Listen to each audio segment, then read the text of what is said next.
Hello, everyone. Welcome. Thank you for joining us today on this beautiful Friday. So, we are very excited to introduce you our first part of the senior series, Launching Your Career in Uncertain Times. My name is Alejandra Garcia. I'm going to be the moderator for today. I also work at the UCLA Career Center. I'm one of the career engagement educators. I'm going to start off by introducing some of our services and upcoming events. And then we're going to get started with our panel and get to meet our amazing panelists. They're very excited to be with us today. So a couple housekeeping things, please. We do recommend that you join the meeting using your computer audio so you get the best sound experience. Also, we will be taking questions from students throughout the presentation. You are welcome to type your questions in the Q&A. We will do our best to address these questions towards the end of the panel. And please know that the session is being recorded and will be shared. Now, if you haven't already taken a moment to please fill out our attendance survey. This will only take you 10-15 seconds, and everyone that does complete the survey will be entered into a raffle to win one of 10 $25 Amazon gift cards. Take a moment to open that up. Okay, we're gonna move on. We'll also provide this link towards the end, and it'll be shared periodically throughout the panel presentation. Now, just a quick overview on the Career Center services, since we're aware that the students that are joining us today are our seniors or our recent alumni. So just know that we are offering all of our services virtually this term, including one-on-one career advising, our drop-in sessions that are Tuesdays through Thursdays from 10 a.m. to 2 p.m. Pacific time. There's also several events and workshops that we're offering, and it is the end of week 6. We still have many more programs that are coming up in the next few weeks. So please check those events out on Handshake if you haven't already. There are many opportunities to engage with employers and learn about different companies during this time as well. And there are additional articles and resources that you can download from our website at career.ucla.edu.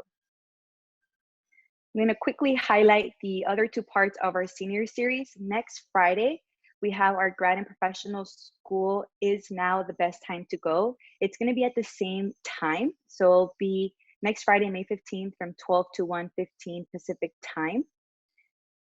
Followed by our third part of this series, which is Stress and the Career Search in the Era of COVID-19. This will be a partnership with CAPS from UCLA. This will be week 8, Friday, May 22nd from 12 to 1:15. And lastly, I want to bring to your attention just one more program that's part of our senior series. These are our homeroom huddles. These are more of smaller group discussions where you get to build community with your peers and get any questions answered that have to do with your job search, with your career exploration, self-exploration, and so on. These are on Mondays every week this quarter from 3:30 to 4:30 Pacific time. Now I'm going to pass over the baton to my colleague Christian, who's going to tell us a little bit about their services. Hi everyone, my name is Christian Chavez and I have the honor of serving as Associate Director for Alumni Career Engagement at the UCLA Alumni Association, a co-partner for this webinar. The Alumni Association works to bring you opportunities to connect with alumni to receive career advice, industry-specific insight, and even practical strategies to build your Bruin network. With 500,000 alumni, you have many opportunities to learn from UCLA graduates. Bruins hire Bruins and want to help. So with your degree, you are tapping into one of the largest alumni communities in the world. If you are graduating in June, the Alumni Association has professional development tools for you to access now and after graduation. As a Bruin, you have access to our online professional community, UCLA One. We encourage you to utilize it now to connect with alumni. There are regional, diversity, and affinity alumni groups to connect you to Bruins all over the globe. Lastly, the Alumni Association also produces a weekly podcast highlighting alumni stories called Bruin Success, so you can learn from alumni at any time of the day, no matter where you are. The Bruin Network is here to walk with you through your career. The experiences we'll share today from our esteemed panel represent only a few of our alumni stories, and we can't wait for you to embark on your Bruin story. Thank you so much, Christian, for sharing this with all of our students that are here today. So we're going to go and go ahead and just jump right in. Let's meet our panelists, right? So we're gonna start off by having each one of our panelists share their name, degree, graduation year, current job title, and employer. I'm gonna go ahead and have you start us off, Vincent. Hey everybody, my name is Vincent Van. I was a transfer student to UCLA, graduating in 2009, communication studies major. And most recently, I was the chief marketing officer for a company called Simpler, which is a San Francisco-based tech startup. Thank you, Vincent. Tui? Hi, good afternoon, everyone. My name is Tui Huynh. I graduated in 2009 with a degree in political science and psychology. And I'm currently the Associate Director and Chief of Staff of the UCLA Community Programs Office. Thank you, thank you, thank you. Soleil? Hi everyone, my name is Soleil Delgadillo, graduated in 2009 with a degree in sociology and a minor in women's studies. I currently work at the Children's Institute, which is a nonprofit, and I serve as a volunteer and community engagement manager. I'm also the UCLA Latino Alumni President, also identify as first gen and Latina. Thank you. Thank you, Soleil, for adding to the introduction. I think that's very helpful. Oscar? Hey, good afternoon, everyone. My name is Oscar Echeverria. I graduated in 2009 with a political science degree. I was also a transfer student, first gen as well. My current employer is Revolution Financial Management. I'm an associate there, and I am the president of the UCLA San Fernando Valley Network. Thank you, Oscar. And last but not least, Devna. Hi everyone, my name is Deafness Shukla. I graduated in 2009, also with a political science degree. Currently, I'm a business development manager at Microsoft, working on search, ads, and news deals for our business. Thank you all for providing these brief introductions. Now we're going to have an opportunity to hear a little bit more about your current role and company and how have they been impacted by COVID-19. If you can also let us know how is your current employer handling vacant roles and if they are currently hiring. So I'm actually going to start with you, Devna. Sure. So it's been a really interesting time at Microsoft, given the challenges of this time, but also the opportunities. Obviously, Microsoft is finding a lot of growth with things like Teams, a competitor to Zoom, our cloud business, helping different education systems around the world on board as kids are working at school. And so it's sort of hard to tell. On one hand, it'd be very easy to say that hiring has slowed down, but on the other hand, it's very evident based on your function and also the particular vertical of Microsoft that they're actually hiring now more than ever because of the need given the challenges with this virus. Thank you, Devna. Oscar, can you tell us a little bit more about your current role and how it's being affected by COVID-19? Yeah, so a little similar to Devna, we've actually been extremely busy. We've transitioned to a Zoom platform. One of the biggest challenges we had is being in the financial sector, you have to sit down with people face to face. But now we don't have to, people don't have to sit in traffic anymore to come see us, or we don't have to sit in traffic to go see them. So we've been doing a lot more Zoom one-on-ones with families and individuals. And so we've actually seen a huge increase in the amount of people we can service and the amount of products that we can move, and just a great amount of growth. So. Thank you for sharing. Soleil?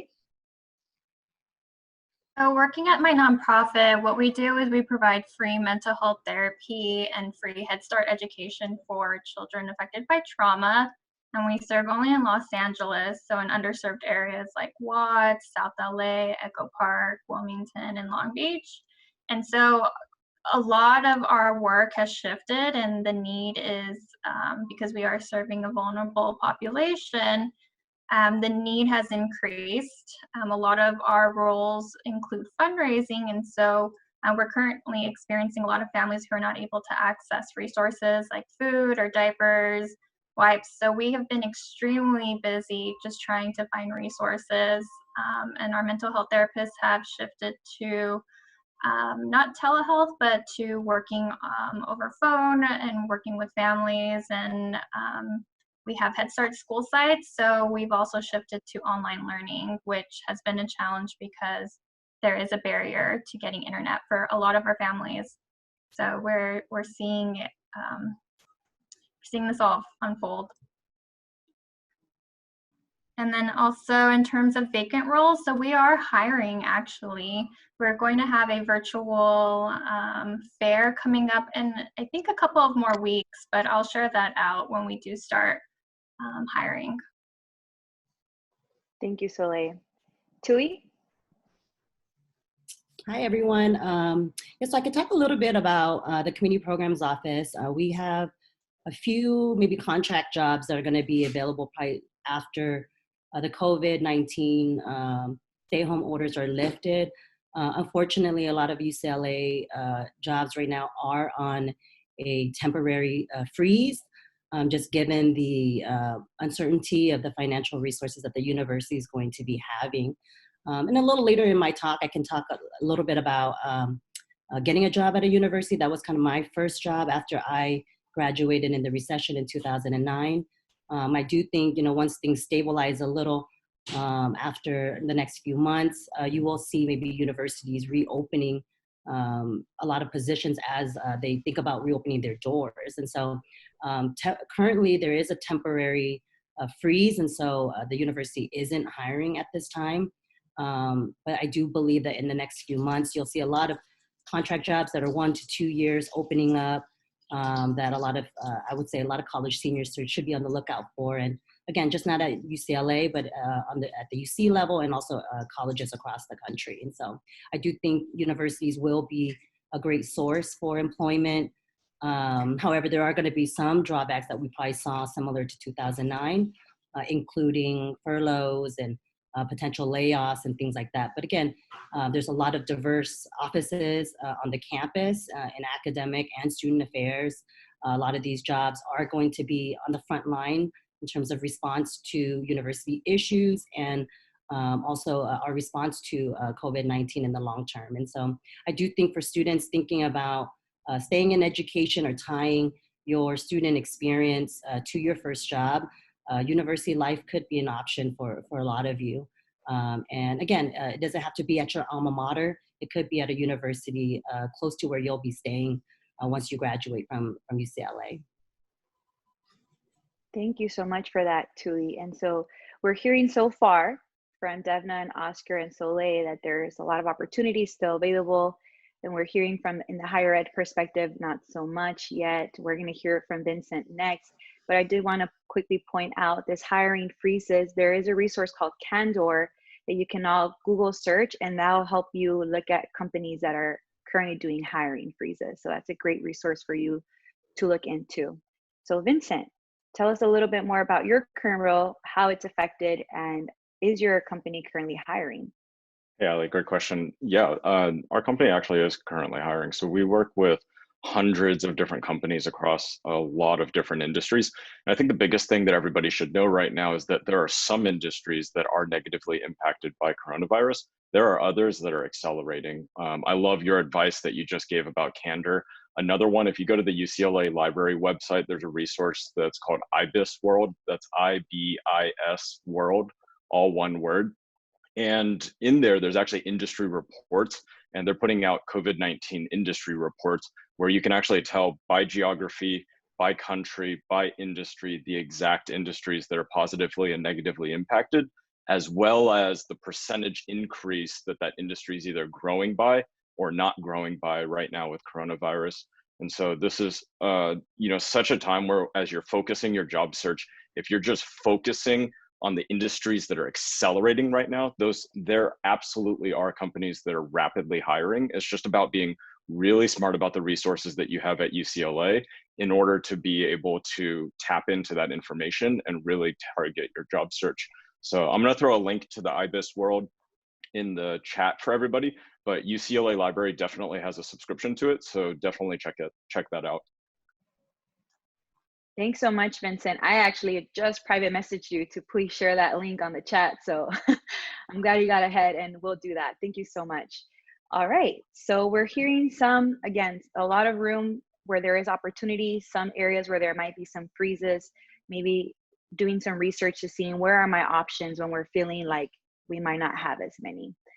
So thank you all for sharing your insights on your current experience. Now, we're going to take a little trip down memory lane. So looking back at your time in college, what were your career and professional goals? And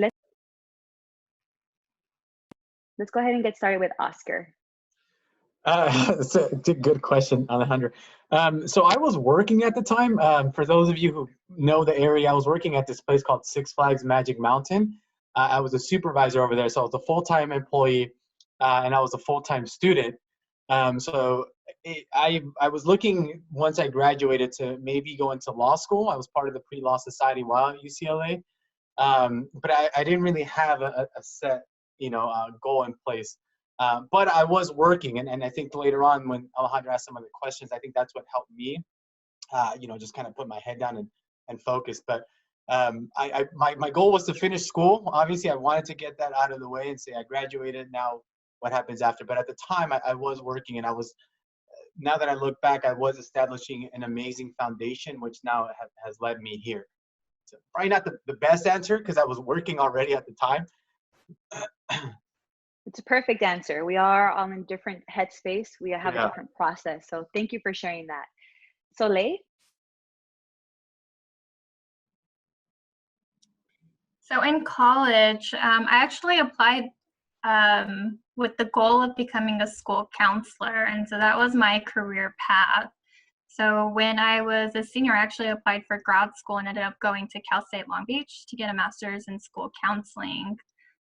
So that was totally my goal. I was also working during college as well, and volunteering. I volunteered with Project Bright, which works with incarcerated youth. So I was setting a platform to become a school counselor, but I am not a school counselor right now. So my own career path has pivoted so many different times. And I think we'll probably talk more about that a little bit later. But overall, I would say on a macro level, my professional goals really have included just working with people and making sure everyone has access to higher education, to financial resources. So most of my career has really focused on helping folks who are underserved. Perfect. Thank you, Soleil. There's some common themes there, right? Okay, Tui? Yeah, so my career goals was, similar to Oscar. I thought I was going to go to law school. I thought, I'm generally, I've always been active in higher education. But, graduating from UCLA, I was a little burnt out by school. And so I was one of those people who thought I'd for sure take a couple of gap years. I thought I was going to go to law school within 3 years after I graduated. I never went to law school. And so I think after graduating and despite, the financial challenges that at least my generation was facing, I really feel like those few years that I took to work and get experience on the ground actually changed my trajectory greatly. And so, I never would have really thought that I would be, working at UCLA or looking more in the public sector in terms of public affairs and in the political environment. And so, I don't regret my decision not to go to law school. Good luck to those who do decide to do that. I just feel like, I've always wanted to look at ways in terms of, changing policy, affecting change more locally and on the ground. And so those first few years out of college, I think really kind of gave me that strong footing. I also feel like, I was really involved and active as a student leader on the campus. And so at that time, I was the president of the Vietnamese Student Union. I was, an active participant in the Mother Organization Coalition. We were doing a lot of advocacy at UCLA and on the UC level during the recession time to save and protect a lot of the resources and services that we thought were essential on the campus. And so, luckily I was, had a lot of distractions from being worried about where my job placement was going to be. But a lot of those involvements ended up, leading me to my first job. I came back to the campus for about 10 months. And, right after that, I did a fellowship program called the Coro Fellowship program in public affairs in Los Angeles. And I really feel like that program helped me shift gears, learn a lot about different environments and sectors that I could, make a difference and change in. And so I was sort of glad that I didn't jump immediately into school in terms of like just opening up kind of my worldview and seeing what kind of jobs are out there and what kind of work I wanted to do long term. And so I feel like, you know, for students out there who are still kind of pinning down what they want to do in the next few years, I think fellowships, internships, a lot of those programs are very good at getting your foot in the door. You know, I worked for Senator Kamala Harris when she was the Attorney General. The Coral program puts you through 6 different internship placements with senior level staff in all areas of, you know, Los Angeles and California. And so I really feel like, you know, I always said like I got good at starting that first day on the job. You know, we were shifting jobs every month. And so for students worried about what they're going to be doing, I would definitely say use this time to one, think about what you really want to do. Don't feel pressured into doing things because your friends are doing them or going to school because that's what makes sense or at the time, right? And so I just feel like look into programs that one just helps you meet people. I feel like that was such a crucial part of my experience. And you know, I'm first gen, like a lot of the panelists here, and I'm you know, as a student, I typically tended to be in the background, and you know, I didn't really like leading from the front. I felt like I was pretty shy, and so in terms of networking, things like that, I wasn't a traditional networker.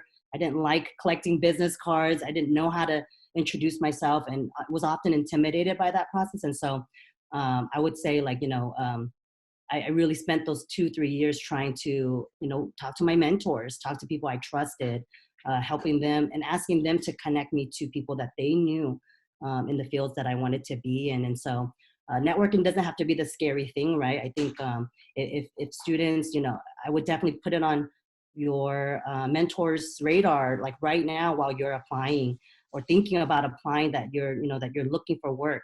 A lot of students, I think, make the mistake of reaching out months later, especially when they're in a pickle or or unemployed. And so I definitely think, like, once you start that search, incorporate your support network, let them participate and be invested in what you're doing. And oftentimes jobs might come to you instead of you looking for jobs. And so I really feel like I always thought I would kind of do some work in activism and advocacy. You know, I'm first generation. My parents were refugees from the Vietnam War. I knew that was something that was really important to me and shaped me. I wanted to continue doing community work and that type of advocacy. And at that time, I wasn't sure like the field of law would kind of afford me the flexibility and ability to make that kind of change. And so I always knew I would kind of be somewhere in politics, government, and the public sector. And I'm happy to say that I'm still doing that by working at a university on state level. So, but yeah, you know, my goals was always somewhere in public affairs and public service. Thank you so much, Tui, for sharing with us your insights, your experience, points of clarity, exploration. I think that's all helpful because this is the headspace that many of our students are in. Vincent? Yeah, so when I was going through UCLA or coming into UCLA, I thought I was going to be a broadcast journalist. And, you know, it was really tough. In 2009, there were essentially no jobs available in the space that I wanted to go into. I see Soleil shaking her head up and down because you were right there with me, right? And I think that's how a lot of people are feeling right now too. And so I think the first thing that everybody should know is you're not alone. You're not alone. There's an entire UCLA community behind you and supporting you. And how you felt is exactly how many of us felt 10 years ago. You know, the next thing I heard Oscar say is talking about working at Six Flags. I also worked at a water park for a little bit. I worked at Best Buy. And, you know, when I was before UCLA, I was making $45,000 a year working at Best Buy as a supervisor, just like Oscar was at the water park. And after UCLA, I went back and I made $12.50 an hour. I made half as much.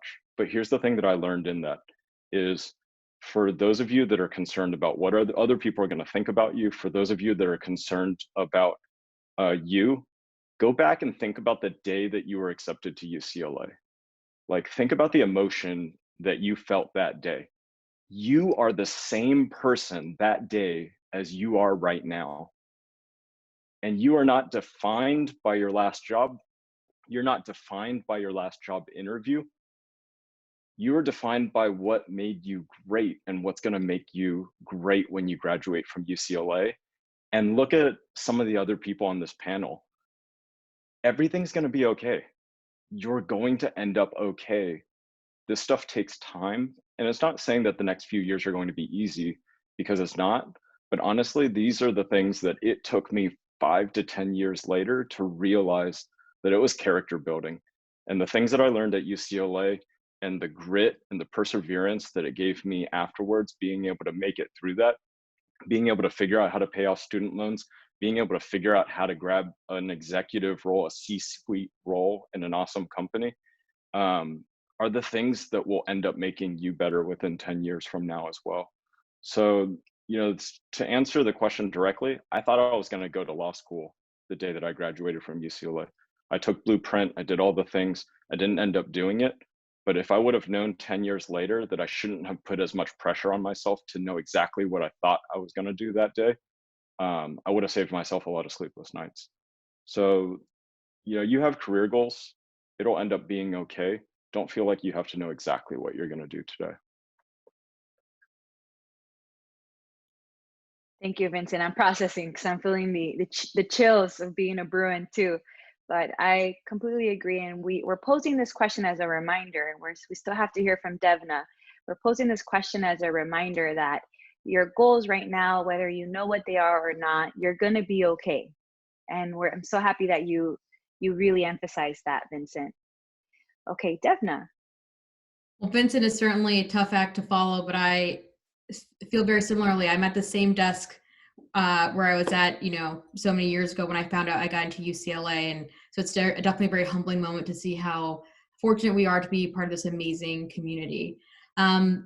You know, I was a poli-sci major. I was not going to law school. I knew that much, but I didn't really have very much else figured out. But I always just leaned into my passions. And my passion at UCLA and within poli-sci was American government. I took basically every class you could take with Tim Rowling in the Comm Studies department, who I still email and bug him all the time, just checking in and hearing how he's doing. And sort of sometimes life is also about the chips will sort of fall where they will. You know, I could have never told you when I was in high school applying to college that I would have gotten into or went to UCLA. It was a dream of mine. It's sort of the same thing. I applied to roles, you know, as I was graduating in broadcast journalism and also on Capitol Hill and also in communications. I knew I wanted to do something with communications and politics. And so sometimes life sort of happens to you, but you also have to, you know, show up and put in the hard work to open up those opportunities for yourself as well. I also spent a lot of time thinking about, and still do, you know, I'm very acutely aware of the sort of the pressure you all feel. I graduated from business school last year, fortunately, but both with UCLA and both with business school at NYU Stern, I graduated without a job. And it's really interesting when Vincent talks about the pressures that you might feel on yourself or for perhaps from family and friends about some people have their next step figured out. But I think it's important to also think about not only what do you want to be, but who do you want to be in sort of the next phases of your life. To choose experiences, like Tui mentioned, that serve your professional and personal growth, to make those connections as well. But it's really important, as Vincent said, that we are all in the same storm together with this global pandemic. We're just in different boats. And so it's important to recognize sort of what's in your boat and what are the pressures and stressors that you have, but also know that I've had 3 different jobs and 3 different careers since graduating from UCLA. And so, you know, it's important to think about who do you want to be and what sort of life do you want to have while you're also looking for the perfect role for you for this time.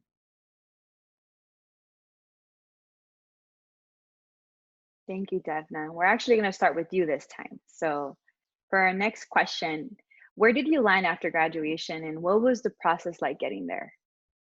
Sure. So like I said, I graduated UCLA without, I think I got my job the day of graduation, day after graduation, but basically backtracking, which I sort of feel bad sharing this, I interned a lot during UCLA. So I did internships on Capitol Hill and also in broadcast journalism. And so I applied for a role in New York City with CNN's Anderson Cooper and became a production assistant for him a week later after graduation, which I would also like to say that I know that we all want a job and all want to have our next steps figured out, but there's something really important about taking time in between transitioning. So going from UCLA to a job is very different. Going from UCLA to a job in the global pandemic is also very different. And so while nothing feels like a vacation right now, I think it's important to also take that time. I'm a big believer, and you'd actually be surprised the number of people I still talk to now who have all these dreams and aspirations, but never apply to these jobs on job boards. I've always gotten jobs from the job board. I've always gotten jobs from applying and having a strong resume.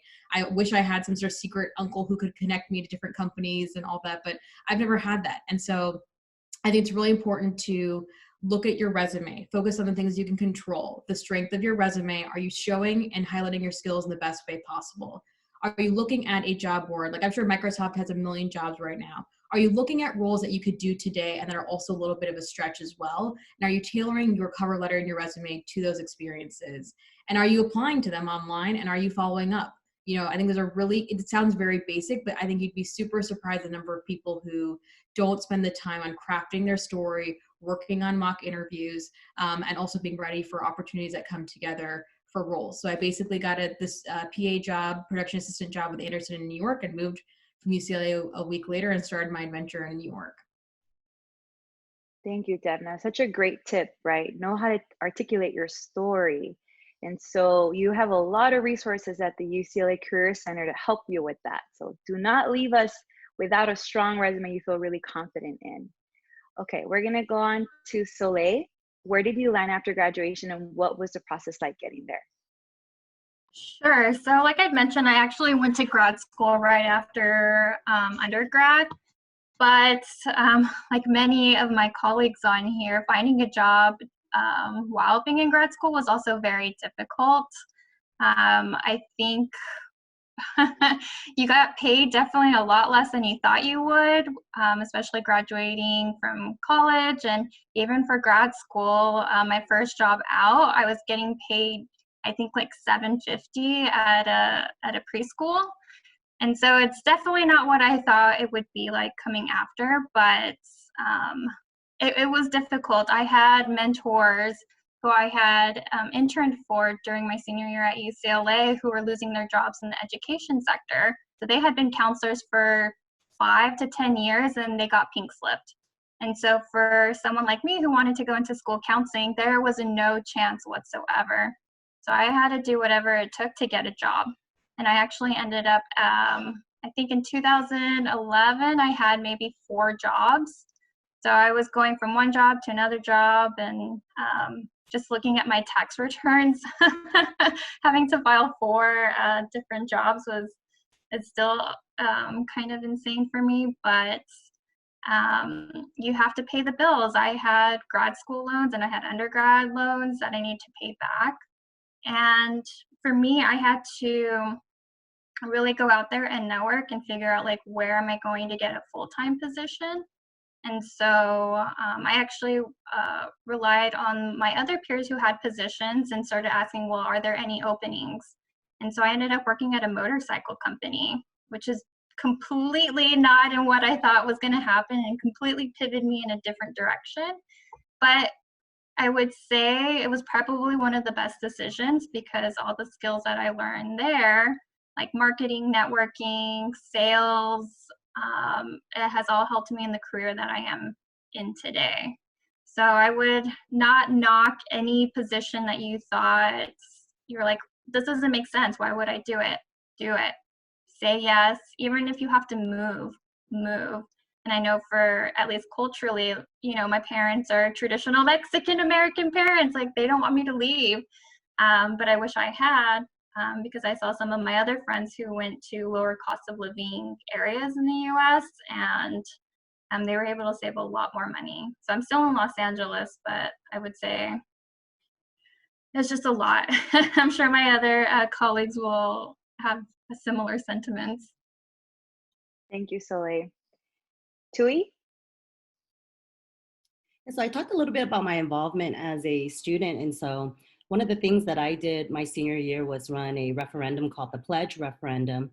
And it was, you know, we brought together various areas of the campus in order to really preserve a lot of the student services that were going to be cut. You know, we're talking about during the 2009 recession, you saw whole departments on the campus just diminish overnight. And so, you know, myself and a lot of my peers at that time, that's what we were focused on as seniors, was how do we leave the university better off than, you know, than we got it. And so at that time we knew like the funding cuts were going to be pretty severe. And so we did what we could to try to at least minimize some of the cuts to at least student services like that, you know, places like the Career Center or a lot of areas that, you know, students would utilize during that time. And so as a result of, you know, participating on a campaign like that, I think working with campus partners, working with, you know, student affairs, working with a lot of people, I was able to, you know, not only cold call, I would say, or like do informal introductions, but to also work directly with administrators and staff. And so I think it really provided me with an in with a lot of, you know, mentors, a lot of supervisors. So, you know, Berkey Nelson, you know, he passed away a few years ago, who was a hallmark of UCLA, you know, an administrator there for about 45 years. You know, he was just such a great resource to me. You know, Dr. Rick Tuttle, some of you may know as a, you know, big Bruin alum and also an advocate just for students getting involved in public service. So he was the one that introduced me to Coro. And right after UCLA, you know, when I graduated, I worked at the community programs office. You know, I had a great relationship with the director, Antonio Sandoval.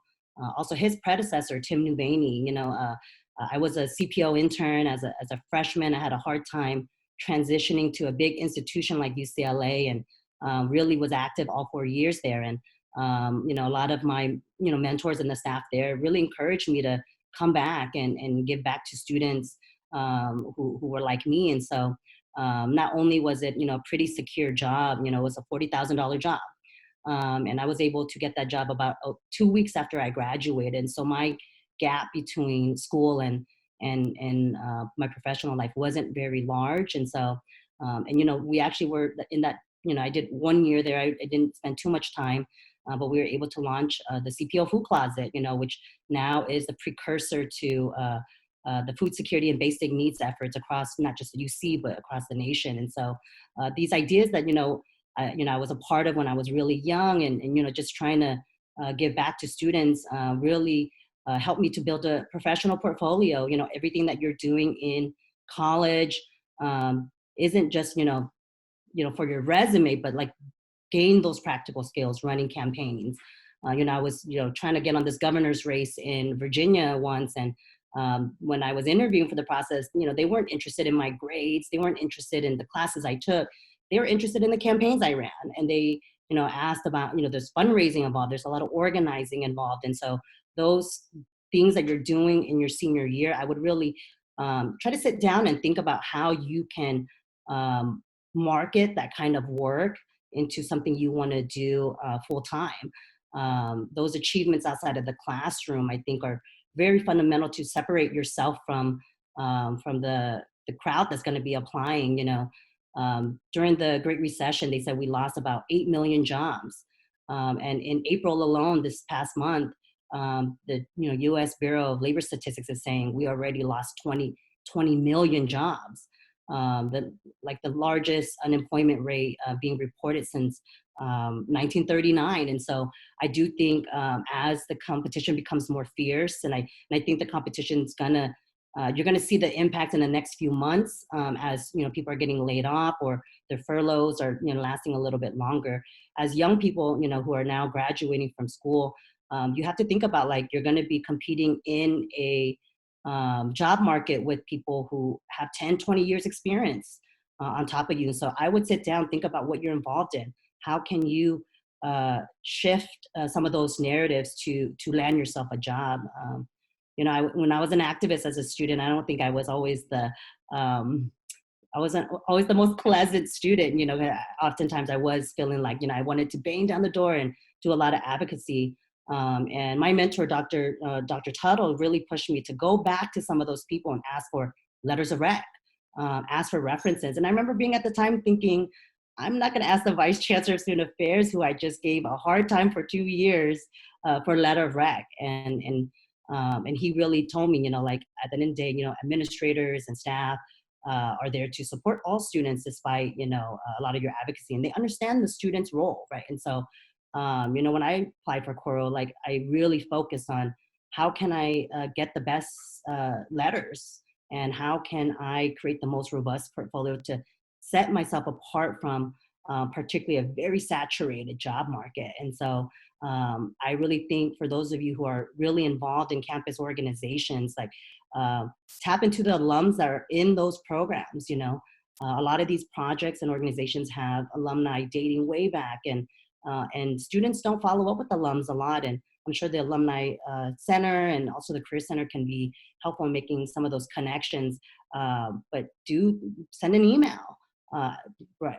Ask to talk on the phone, right? These conversations really do make the difference. And when I was young, I was like always so scared of talking on the phone.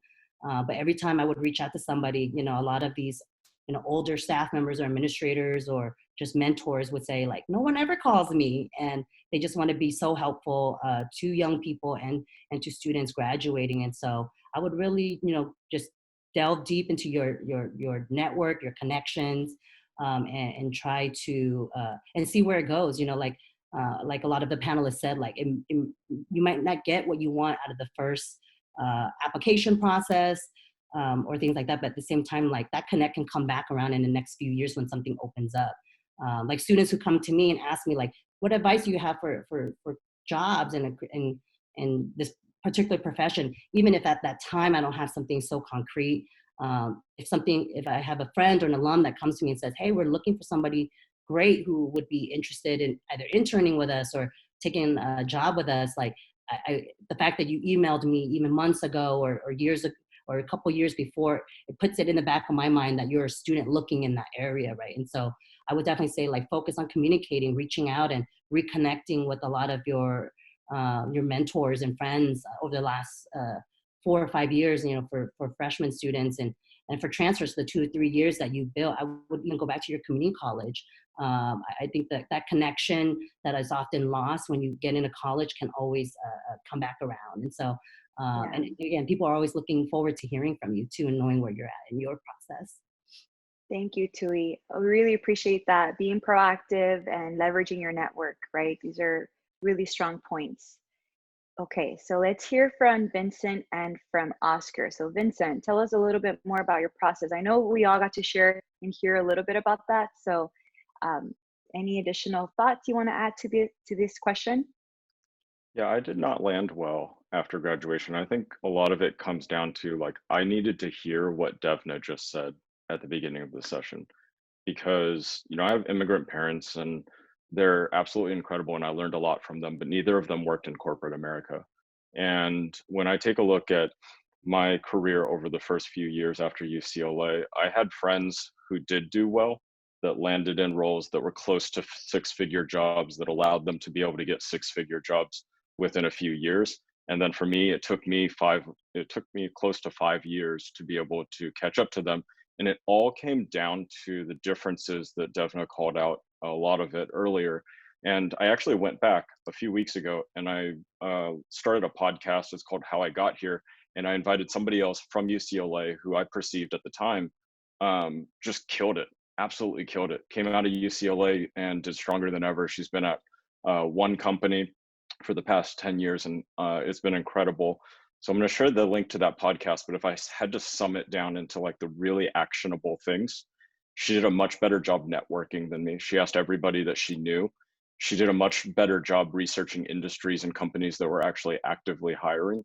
So using that IBIS world to figure out what industries are doing well and not doing well, doing the Candor tool that Alejandra just mentioned to find those companies. And then after that, leveraging the best alumni network that you possibly have. Jump onto UCLA One. Once you find those companies, just start reaching out to people who work at that company. You're going to find an Oscar, you're going to find a Soleil, you're going to find a Devna that works there. And, it's really hard as a UCLA alum to not answer questions and emails from other UCLA alum. It's the best club in the world. And so, that's why for me, like I still have my UCLA email, it's on my photo on Zoom, I think. And so, when like a TUI sees an email from a UCLA alum, you're going to try to do everything that you can to help. You can't guarantee that you're going to get the job, but you can at least guarantee that a recruiter's going to look at the resume. It's going to get considered and you'll have the best shot that you possibly can. But those are the big things that I learned that were the difference between like what Chantel, who is a UC alum, did on, told her story about how she got a job after UCLA on the podcast, and what I didn't do, which didn't put me in a great position after I graduated. Thank you so much, Vincent, and thank you for sharing the podcast. Oscar? Yeah, so it's funny. The day at graduation, I think it was on a Saturday, I graduated in the morning out of poly, and then I went to work, and everyone was like, what are you doing? Don't you want to celebrate? And I was like, well, I kind of have to work today. I think to echo what everyone else was saying, I think I was reading some of the questions that some of the attendees were submitting, and they were saying, you know, what about starting your own business? And what if there's a position that you want, but it's not open right now? I think a lot of times people miss this part, and it's super important. It's experience, right? Even if you go and work at a grocery store right now that's hiring, right? You're going to get experience. Like Soleil was saying, you know, the customer service, the dealing with a group of people, dealing with great associates or co-employees or colleagues, whatever you want to call them. Because right now, what people are doing, they're trying to wait to see what opens. And something that Vincent said, the previous question is, there's so many businesses out there making so much money, and so many people making so much money, and they're looking for people. So in the meantime, what I tell people is get experience, because that's priceless, right? I spent 8 years at Six Flags Magic Mountain, and exactly like Vincent was saying, I was getting paid $13.80 and I had a UCLA degree. But the one thing that I look back now that I love and I cherish so much is the experience of building a team, the leading a team, of dealing with you know, upset bosses and supervisors, and how to lead other people, and how to deal with irate customers. And now I look back, and when there's a customer that's irate or someone's upset, I just go back to that experience of how I handled that when I was, you know, 20, 21, 22 working. So if there's a position that isn't open right now that you really like, that's okay. It's going to open later. But for now, you have to get that experience wherever it is, right? And don't miss out on that experience, even if it's working at a grocery store or like a theme park like Vincent and I were doing. Get that experience now so you get to build on that and continuously building on that. So. Thank you so much, Oscar. I'm hearing a lot of take the opportunity, gain the experience. There's going to be a lot of transferable skills, right? Leverage your network, but really maximize that. We could do better. That's one thing that Vincent said. We could do better. We could do better. And so trying to keep that momentum going and leveraging your network here. So thank you very much for all of your insights. So we're almost done with our pre-prepared questions. We only have a couple more. These are going to be speed rounds. And then there's a few questions that we have on the Q&A from our attendees that we'll address soon after that. So for this speed round, I'm going to ask each one of you to please share one tip of advice that you have for students that are currently in the job search during an uncertain job market. So we'll start with you, Oscar. So I typed it into the group chat, but I think there's a wonderful story about Abraham Lincoln, and he was looking for a general to lead the Civil War, and he kept on going through all these other bad generals until he found Ulysses S. Grant. And to me, that's just, you know, and I think Vincent said there's a grit and being persistent, right? If there's a job that it's not open right now, that's okay. It's going to open up later, but just don't stop, right? If that's something that you want, don't stop going after it, because eventually when it is open, you've worked on yourself enough for that job now to come to you. So that's my piece of advice for the speed round. Thanks, Oscar. That was great. I timed you. No, I'm just kidding. I didn't time you. Soleil.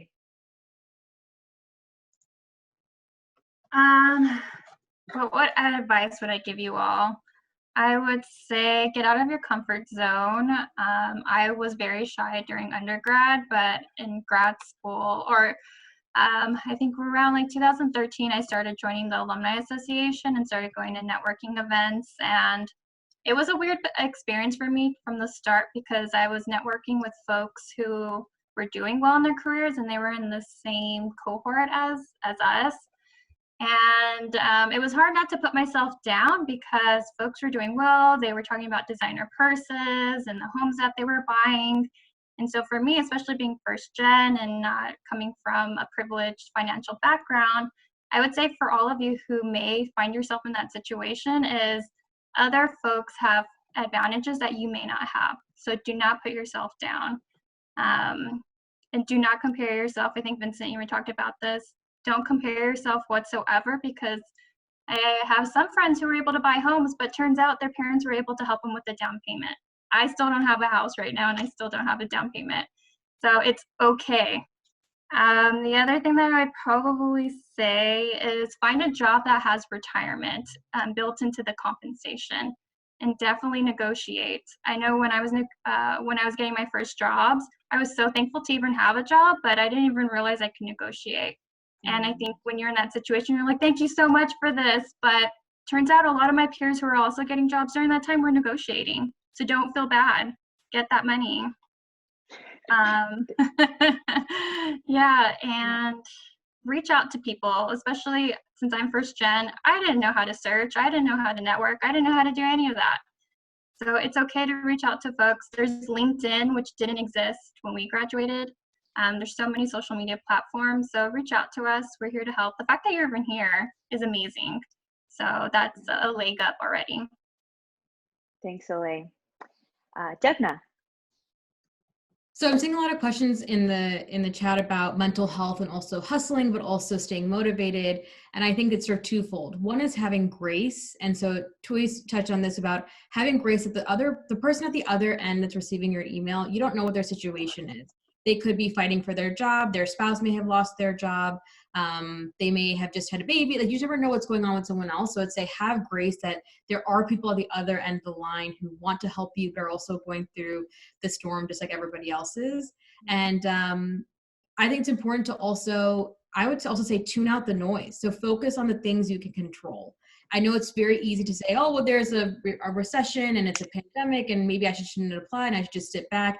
And I would say, don't listen to that. You have to basically prioritize your mental health and also know that you are certainly special, but you're not unique. So while I do, love my UCLA seniors right now, there are a ton of other seniors, a ton of other, business school, law school graduates, people who have just moved to different countries who are all in the same boat. And so I would say that it's important for you to focus on what is your career journey, what is your story, and what's your path, and don't let all the uncertainty of this time drown you. So prioritize your mental health, prioritize the resources you have in the alums, in the career office, in your own personal network, and just have faith in yourself and also take care of yourself too. Thank you, Deafna. Vincent? I love the advice around the mental health. You can drive yourself nuts in a job search right now. Take the time to take care of yourself. All the things that you normally would have done. Go outside, walk, eat healthy, try to keep exercising if that's part of your normal routine. But the one really actionable thing, so we talked about finding industries, identifying the industries that are doing well, finding the companies, figuring out which companies are hiring using Candor. Next step is start reaching out to other UCLA alum.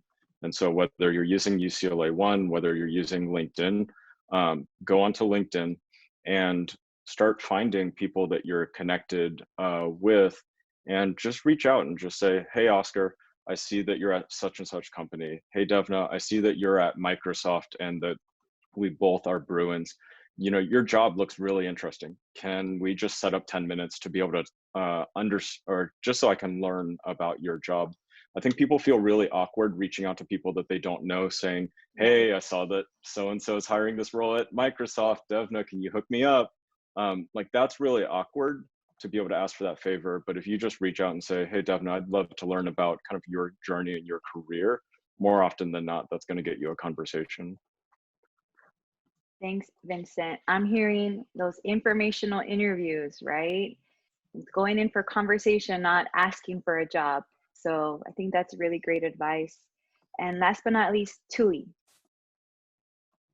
Yeah, the last piece of advice I'll leave all of you with is try to, do your best with all the things that you can control. There's not a lot of good excuses for bad resumes or bad cover letters. And I'll be a person, my resume was not very good. I remember one of my mentors looked at it and was like, you cannot do this. And I remember when I was young, I was like, I'll let the work speak for itself, or let me get into the interview and I can show who I am. And I really think putting the time and effort into your paper materials is very key. Also, I think preparing for interviews and interview panels, I think some of the panelists talked a little bit about that. But if have a mentor, have a friend in a certain field, pick their brain about what people are generally looking for. They could give you stylistic tips, how to approach larger group sessions versus one-on-one, right? A lot of companies, there's like multiple levels for interviewing. So you might interview with like the staff before you interview with the hiring manager. And so this is all vetting. So I always tell students, the typos, the bad resumes, the bad cover letters, those are, those are a no-go, I think. I think paper cuts, I'm a person at UCLA, there's a job application portal, right? So you can actually go into a lot of these entities and just go down a list of jobs. But a lot of them, since they are like public job boards and things like that, you might get 400 to 500 applicants for one job. And that paper cut, getting past that paper cut is so crucial. So I always say, like, even if you think it's good to go, have that second set of eyes. Like I had a student who was applying for Salesforce, right? And I wasn't particularly connected to that company, but I had a lot of friends in business who were. And so I made the connect for the student to talk to people who might be able to look at the resume that they're looking for, right? And so I would definitely try to optimize like who you know and if you have people particularly in that industry and field, even though they're not connected to the company, it can be very helpful. I think interview prep, getting into the right mindset. And again, I think Devna was, approaching things with grace, I think is just so crucial. A lot of students that come to college, in my opinion, are just a little too confident. And again, if you're looking for entry-level jobs, I'm going to be looking for these other character traits, right? Like, are you a good team player? Are you somebody that's easy to work with? A lot of times hiring managers aren't selecting people based on just pure resume and accomplishments.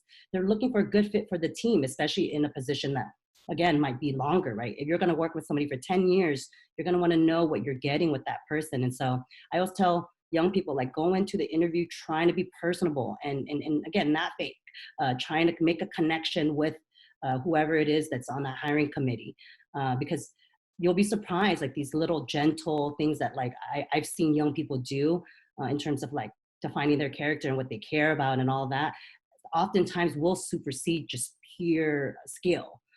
Because if you have all the skills, but all of your references say like you're just generally not easy to work with, that could be the deal breaker. And so I would definitely focus on grace and your approach and understanding that the hiring manager or that company could be under stress as well, especially given COVID. Everyone's really affected by it right now. And so it's not just young people graduating from the school. So like imagine that being your parent or your friend, and somebody approaching them with all of the ways to correct their company. I wouldn't go in with that approach. I would go in like really gentle, really trying to understand what that company does and what the purpose that drives that organization. Those are the things that you all, as young people can be preparing for, doing research on the company. I think there was a lot of questions about how do you find out who to address a cover letter to. This is where LinkedIn is really helpful. Again, it doesn't have to be the actual hiring manager, but it could be the boss of that company, right? Or the VP or whoever's in that, because a lot of companies have layers. And so you want to, know what division you're applying for. Don't talk about different division. And this is where doing your research, I think, could really put you ahead of the game. Like I know when somebody has taken the time to find out about what my organization does. And we're always looking for a good fit, right? And so whatever, that means, it's really hard to interpret that, but you'll get the feel for it too as you kind of go through the job search. And like similar to the other panelists, use these interviews as a learning experience. That first interview, that second interview, that even if you don't land the job, always walk away from those hiring committees asking for feedback. And again, not everybody offers it, but I think a lot of people generally do in terms of like, what could I have done differently? And those are appropriate questions to ask. That when I was your age, I was really afraid to do because I just wanted the job so bad. But I think just trying to ask those basic questions really do show your interest in the organization's mission. Thank you, Tui. And we're hearing, approach this with grace for yourself, right? And there are many things you don't have any control over, like what opportunities might actually be available and what companies are doing hiring freezes. We don't have control over those things, but how you prepare for the opportunities that are out there, how you present yourself on paper, in person, right? You definitely have control over that, and you have access to support with the UCLA Career Center, as I mentioned, one-on-one advising. And these resources are free for you right now, and you want to do this right now while it is free for you before you enter the world post-grad, and you might not have access to those support services. But if we have time at the end, I will go over our alumni services, because you all will have 3 months of full access. I guess I should just say this now. You all will have 3 months of full access to all the Career Center services. If you're a June candidate, it'll be through the end of summer. So you still have some time to polish your resume, practice interviewing, and develop those skills that you would need to help you enter your next position. So we have one more speed round question, and we do have a time to answer some of the questions in the Q&A. So just very quickly, let's make this one very fast so that we get to those remaining questions on the Q&A. What tips, and we've touched on mental health already, so this one will be really focused on resilience and that growth mindset, that approach to their search right now. So what tips do you have for being resilient during this time?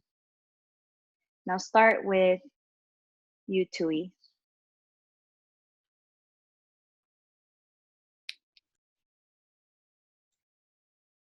Oh, you're on mute, Tui. There you go. Sorry, I was reading some of these questions. Can you repeat the question really quick? Yes, if you can share your tips for being resilient during this time.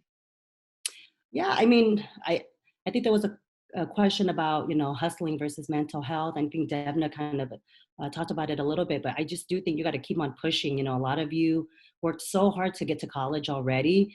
I'm not a person that thinks college is just a ticket to your first class job, right? And so I just think you have to kind of enter the job market with that same tenacity, that same push, that same hunger. Again, like you're in the next few months, you're going to have to start thinking about how you separate yourself from other candidates. And I think volunteering is going to be really critical. Being around people who, think like you and are kind of ambitious in that same way is critical. I did a talk earlier in the week on if you can help it, I know some of you've already moved home, but just try not to be home for a long period of time. I was first gen, and my parents would have had me doing a laundry list of things as if I moved back. And a lot of times in my community, people don't really understand that you have to work or do things for networking and such. So I always say if students can, have a short-term and a long-term plan to be in your own place, be in a city that you want to work in. I also think be open-minded, in order to move up, sometimes you have to move out. I hear a lot of people limit a lot of their opportunities based on cities they want to live in. And again, especially for diversity, if you come from a diverse background, a lot of organizations, even in the Midwest or in the East Coast are looking for people like you. And so I wouldn't limit yourself to being in these big cities like LA or New York. I do think you have to leverage whatever community you build in college, because that is going to be the base for a lot of your connections.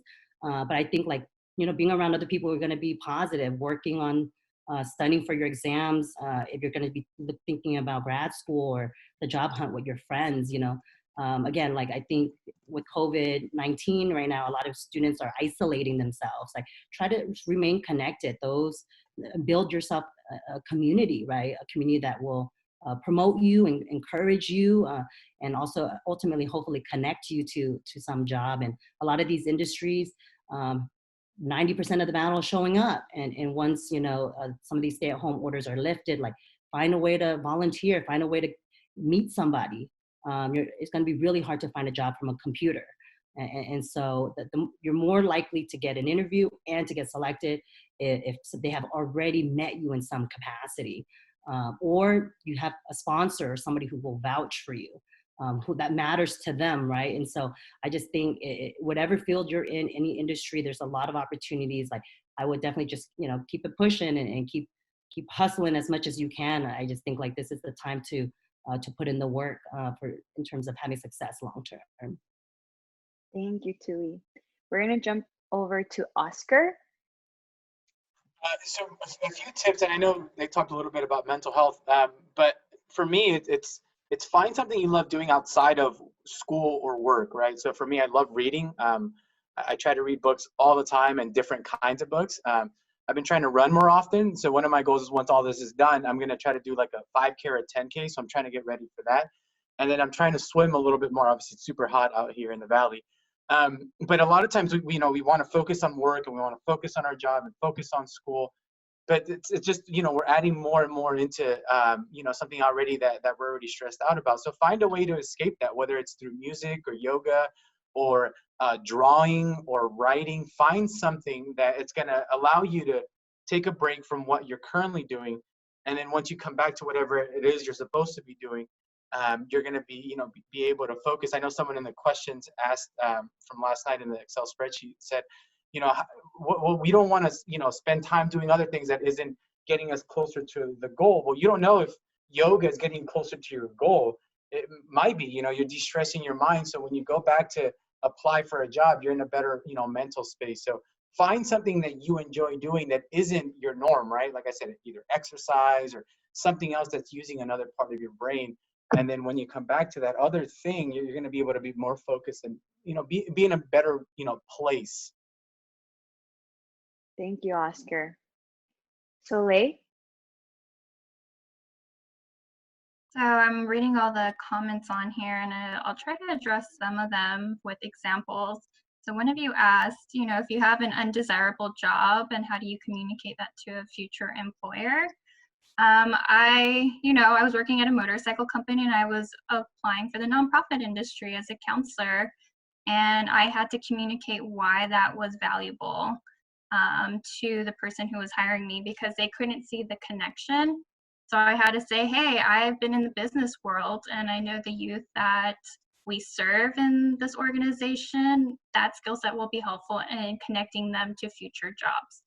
So sometimes when you don't have, it's not as visible, you have to think a little bit harder to communicate that to a future employer, even in your cover letter, because I've been on the hiring side, and when you read cover letters or even reading your resume, you want to see like, okay, how is this going to help me and how is this going to fix the problem? You just have to be to the point, and also think outside of the box, because sometimes when you're hiring, there's a lot going on. So that's how I would approach that situation. There's another question about, I'm applying. It's been like weeks. I haven't got any responses. That's very normal, and I would continue doing it. We live in such an instant type of world right now where it's like, oh, like, how come I haven't gotten a response in 24 hours? I sometimes like to call it like professional impatience. So you have to be patient because it's going to take a while and you just have to keep going. Even if it means getting a job that doesn't really fit in your career. Like I worked at Hallmark for a little bit and that fit nowhere in my career path, but it paid the bills. And depending on your financial situation, there's no shame in that whatsoever. I know some folks who are working in retail also felt like ashamed by it because other colleagues who are working in their careers don't feel shame about it. And other ways too is continue your education. UCLA shouldn't be the last part in your journey. I think UCLA Extension offers free courses for recent grads. I think it depends on the certain classes, but I went to community college after and I did a painting class, a swimming class, and I applied for financial aid for these colleges and I didn't have to pay for these classes. So you can still go to community college and continue to build your skill set. So I would take different opportunities to continue to grow, and that way you can put it on there. And to Oscar's point, volunteer. Because I wasn't growing in my career given the opportunity, being part of the UCLA Latino Alumni Association, I was able to learn how to work with folks, build out teams, how to manage. And those are things that in my professional career, I just didn't get an opportunity to. But as I was applying for other jobs, I was able to say, well, this is how I was able to learn this skill set. So those, yeah. And then I want to also say, move outside too. I have a friend that just moved to Idaho, and there's so many benefits. He gets free internet, free TV. It's crazy. All the things that you don't get here in Los Angeles. I'm kind of jealous that he has all these free things. Thank you, Soleil. And then we want to hear from also Devna and Vincent. What tips do you have for being resilient? I know you've already shared a little bit, so if you can just share it again or add to that, please. Sure, I can grab it. I'm going to do some resilience and some answering some of the questions in the chat.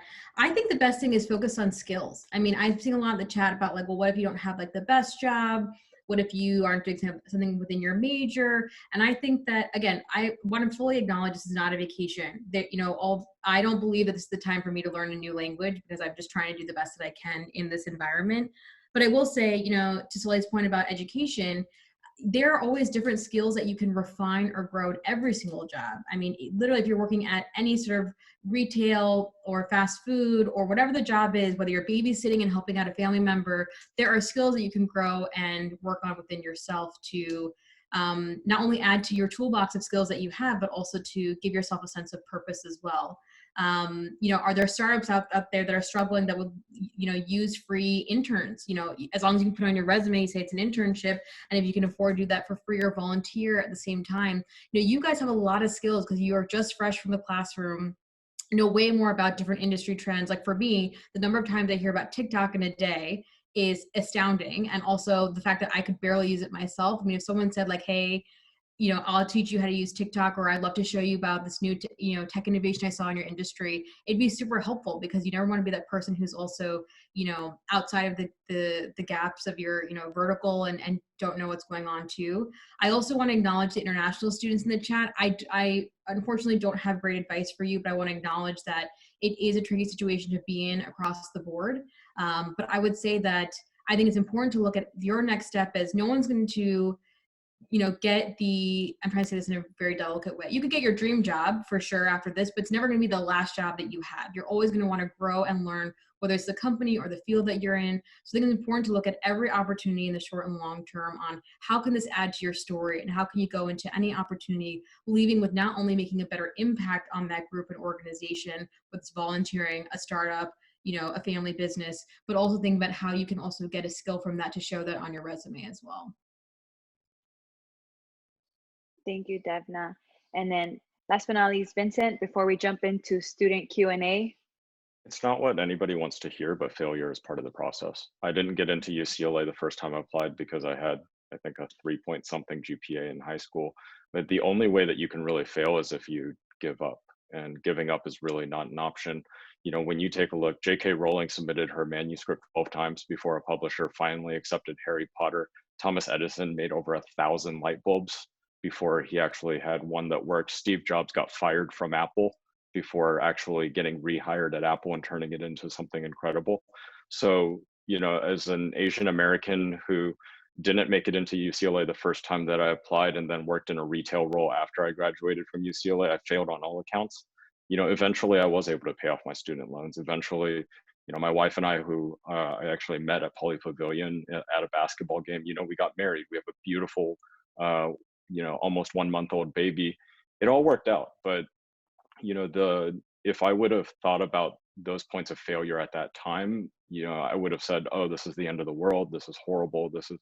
But, you know, those are the types of things that are part of the process. And the problem is those things are not public. People don't like to talk about the times that they failed. So when you read the news articles, when you read the stuff that's in Forbes, when you read the stuff that's you know, people write books about other people, oftentimes those are not included, but it doesn't mean that those places don't exist.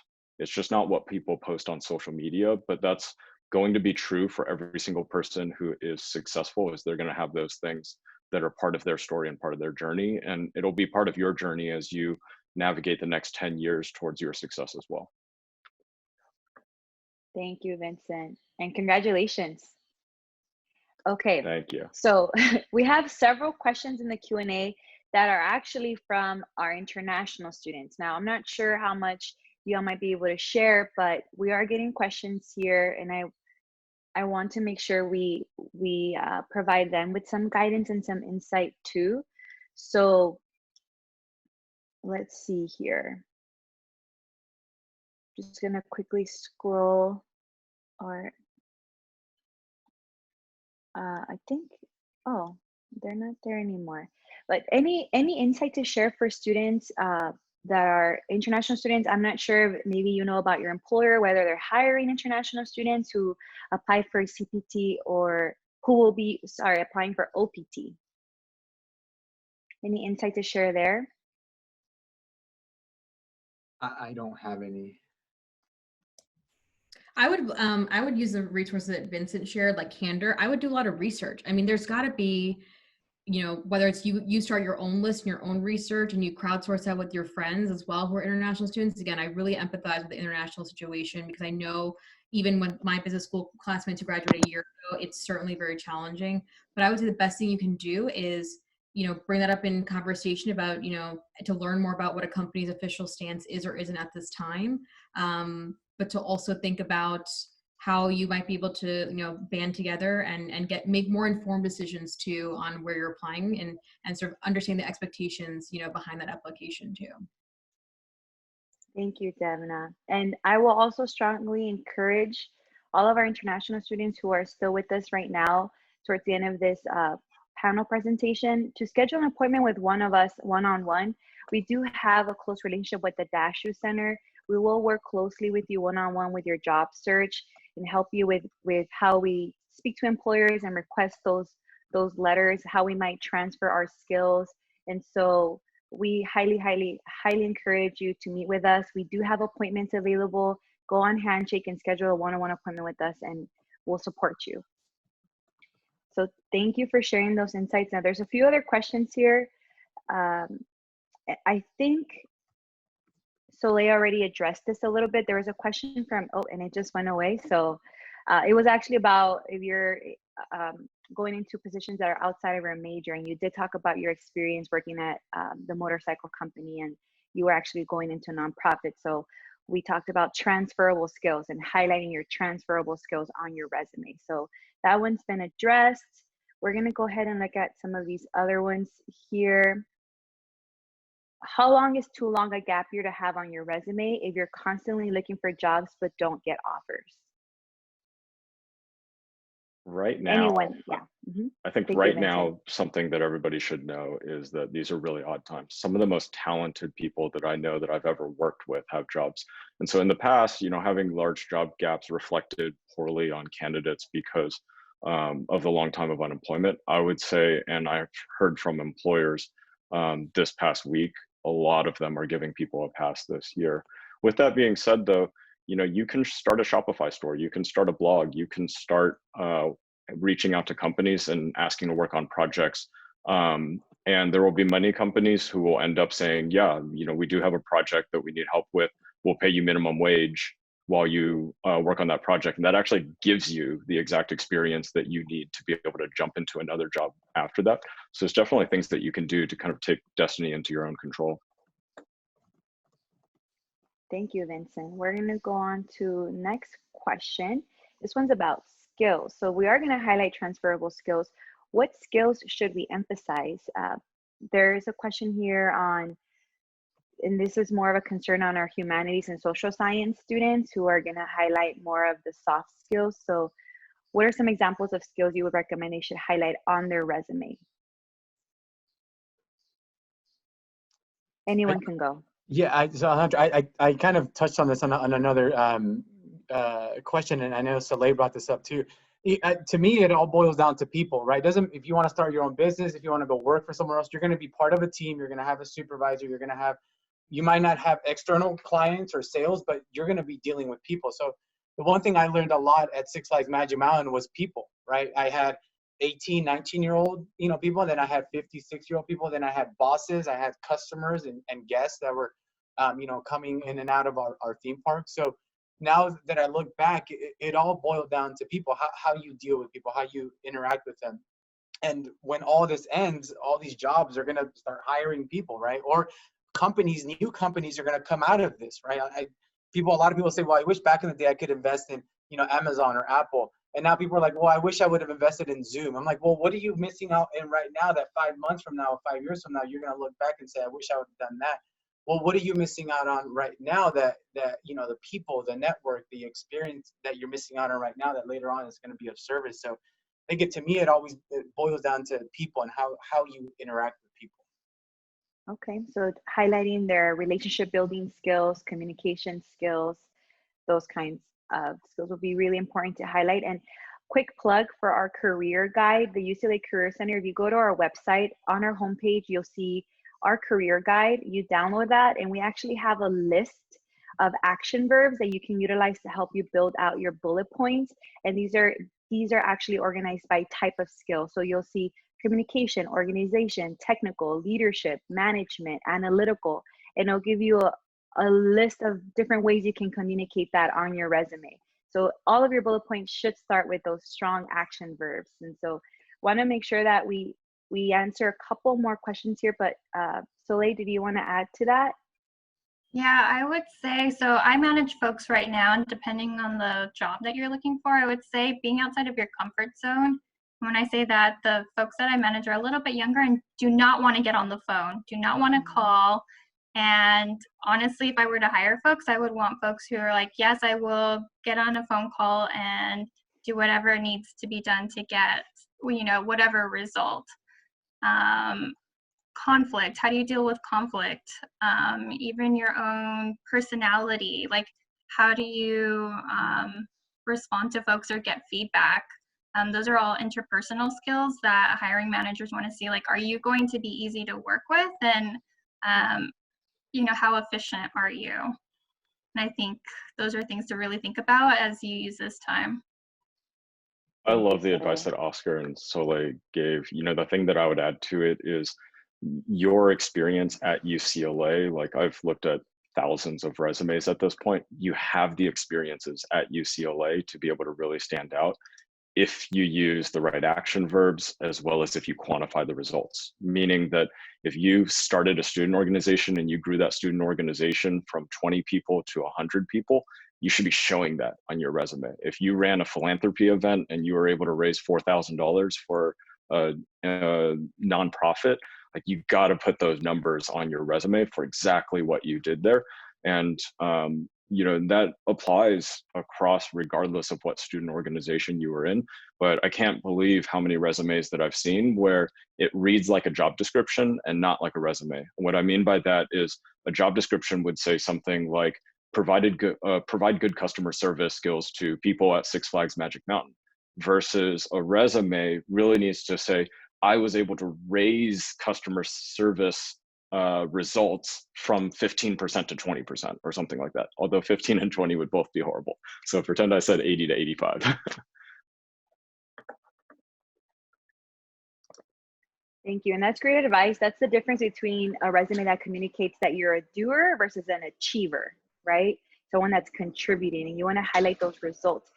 That's still a skill. Resume writing is a skill. And if you don't feel confident yet that you've developed that skill yet, like I said, please reach out to us. We are here to support you and help you translate all of your major contributions, because everything that we do has a result, whether it's a quantifiable result, something quantitative, or a qualitative result, right? In some industries, some lines of work, percentages might not be the way that we measure our success, right? Or our contribution. It might be some other form that we do that. So we want you to go out there and present your best self on paper. That's the first impression they'll have of you. So great tips on skills that you want to highlight, highlighting results. I think we might have time for maybe one or two more questions. There's one on here about, I applied for a lot of jobs. How do I follow up after I've applied?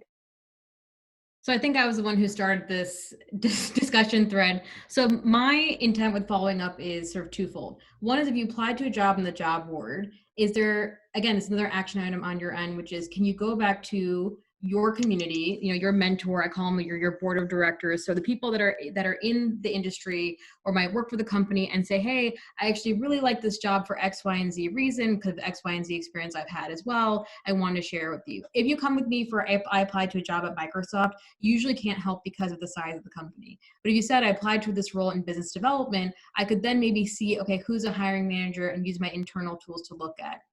I think it's also important to, like, I think as Soleil mentioned, like, being professionally patient as well, or impatient at the same time, which is stepping back. Don't go blanketing and adding everyone on LinkedIn from this company or that role, but really targeting your approach and knowing that people will and can talk to each other. So you send one email to me and you send another email to Microsoft Bruin as well. We might actually say like, oh, hey, this person email you. I think it's also important to check, this sounds very basic, check your email, check these job boards, the portals as well. Microsoft will often give you updates to your application, whether it's a rejection or next steps or a follow-up within their portal. And I don't know that every time it triggers an email. So just staying on top of your communication, answering emails promptly, and also knowing how different roles and different alums and different people in your network might be able to connect the gaps and the dots on what the process is like as well. Does Yeah, I anyone want haven't. to add? Yeah. I Thank have you. an experience. I had working at another nonprofit she called me and she called my coworker. She left us all voice messages. So we did talk to each other and we were chatting of, wow, she really wants this job. And so it almost didn't look great because she was kind of just, in a word, harassing us all on a daily basis. So that doesn't help your case. And then I would also probably have someone in your network who will give you honest advice about whether or not you fit for that job. Because in your eyes, you may be the perfect fit. You don't understand why this company isn't calling you back or hiring. But on the hiring side, we have to look at like who's on the team and what skill set you bring to the team. So yes, you may be good at A, but we already have so many people on the team who are good at A. We need someone who's good at B. So I would say a helpful part, if you do reach out to someone at that company, you can say, well, this is what I want to go into. I haven't gotten a call back, but I am more curious to know about what skill sets can I develop as a person. So communicating that you want to grow and learn and get into this field and kind of figure out like what is that missing piece that you need to achieve. Okay. Thank you. So I think we are out of time for questions, but I did bring up our pictures again so that students who are still on will connect with us on LinkedIn. And just a very quick reminder to please fill out the attendance survey. It will only take you 10 to 15 seconds to complete, and you'll all be entered into a raffle to win one of 10 $25 Amazon gift cards. That's it on our end. Thank you again so much for joining us today. We are so happy that you decided to plug in on a Friday. We know it's the end of week 6 and that you probably are burnt out from midterms and maybe even preparing for another week of midterms. So please take care of yourselves. Check in with us at the Career Center, and you've heard from our panelists. Reach out to your network. People want to help you. And so that's where we're at. Thank you.